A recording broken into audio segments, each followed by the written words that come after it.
Әлем жаңалықтарына тоқталып өтсек. Чилиде Вильярика жанартауының атқылау салдарынан 3000-нан астам тұрғын қауіпсіз жерге көшірілген. Ал сыртқы істер мәселесі бойынша Еуроодақтың жоғарғы төрағасы Федерика Могерини Иранның ядролық бағдарламасы жөніндегі келіссөздер нәтижелі өткені туралы мәлімдеді. Шетелдердегі осы және өзге де маңызды ақпараттарды алдағы топтамадан көріңіздер. Ресейдің Ту-95 бомбалаушы ұшақтары Ирландияның әуе кеңістігін бұзып, соның салдарынан жолаушылар лайнері бағытын өзгертуге мәжбүр болды. Жергілікті әуе мекемесінің хабарлауынша, ресейлік әскери ұшақтарын ұстап қалу үшін Ұлыбритания жойғыштарының әуеге көтерілген. Сонымен қатар НАТО-дағы соңғы кезде Батыс және Мәскеу билігі арасындағы халықаралық ахуалдың шиеленісі аясында дәл осы іспеттес әрекеттер жиі байқалғандығын айтты. Чилиде Вильярика жанартауы қаупінің шекті деңгейі жарияланды. Кратер аузынан лава көшкіні атқылауы салдарынан 3000-нан астам тұрғын қауіпсіз жерге көшірілген. Айта кетсек, Вильярика оңтүстік Америкадағы белсенді жанартаулардың бірі. Чили президенті Мишель Бачелет апатты аймаққа келіп, құтқару операцияларын бақылаған. Ал оңтүстік Ант обсерваторияларының мамандары жергілікті тұрғындар мен туристерден қауіпсіздік шараларын қатаң сақтауды талап етіп отыр.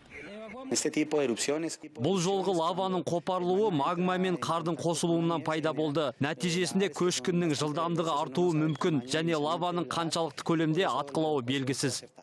Ал сыртқы істер мәселесі бойынша Еуроодақтың жоғарғы төрағасы Федерика Могерини Иранның ядролық бағдарламасы жөніндегі келіссөздер нәтижелі өткені туралы мәлімдеді. Аталмыш кездесуге Ресей, Германия, Франция, ақш, Ұлыбритания және Қытай өкілдері қатысқан. Бұған дейін Ақ үйдің қожайыны Барак Обама келісім шартты бекіту үшін Тегеран үкіметіне ядролық бағдарламаны ең кем дегенде 10 жылға дейін тоқтату керектігін айтқан болатын. Ал Израиль премьер-министрі Биньямин Нетаньяху ақш конгрессінде Иран билігімен ешбір келіссөз жүргізбеуге шақырды. Оның пікірінше, егерде Тегеранға қарсы санкциялардың күші жойылса, мемлекет қысқа мерзімде ядролық арсеналды күшейту мүмкін.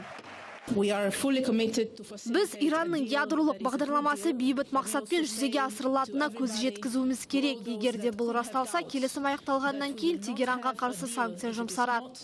Ал Біріккен ұлттар ұйымының қауіпсіздік кеңесі оңтүстік Суданға қарсы санкция салуға шешім қабылдады. Мәселен, бұл африкалық мемлекетте 2013 жылдың соңынан бастап билік және көтерілісшілер арасында қақтығыс тоқтатар емес. Осыған қатысты қара тізімге іліккен бірқатар ұйымдар мен азаматтық тұлғалардың есеп шоттары бұғауланып, олардың визаларына тыйым салынбақ. Есте болса, оңтүстік Суданда қақтығыстан 10 мыңнан аса азамат қайтыс болып, 1,5 миллионға жуық адам тұрғын үйлерін тастап кетуге мәжбүр болды.